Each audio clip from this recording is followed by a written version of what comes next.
Hurmatli o'quvchilar, hozir sizlar bilan professional o'yinchilarni texnika va taktikasini o'rganamiz. Kuzatib boramiz.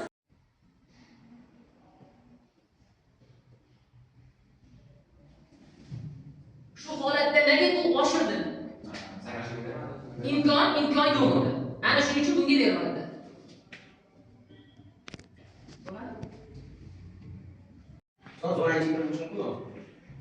To'g'ri savol beryapsiz o'quvchilar. Qo'l to'pidan farqli o'laroq bo'ladi. Zonaning ichiga kirish va zonadan tashqaridan urish mumkin. Zonaning ichida ochko'ymiz 2, zonadan tashqarida 3 ball bilan hisoblanadi. Ko'ramiz.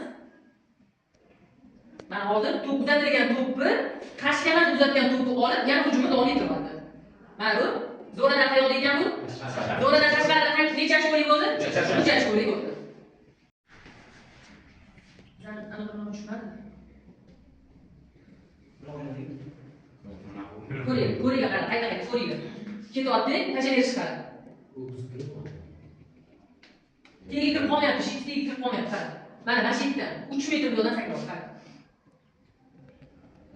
Nimaga to'pni oshiryapti? Qarang. O'tishga ochib. Yaxshilab qarang, yaxshilab.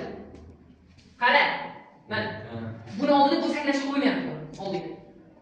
Bu ochiq ketdi. Sizlar olib kelgan holatingizda shu odam o'ziga 8 yoki buni mana tarjima yo'q hali. Ish takrorlaydi. Ketdi.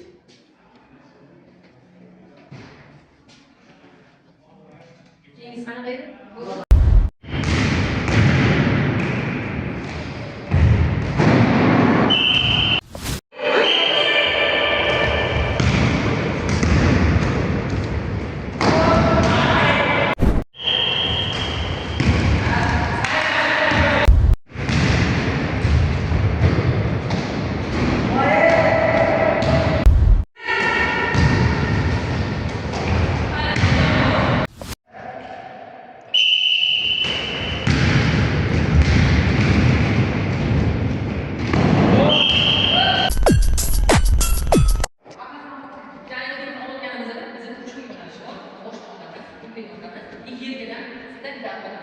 Oyog'imiz to'p bilan birga.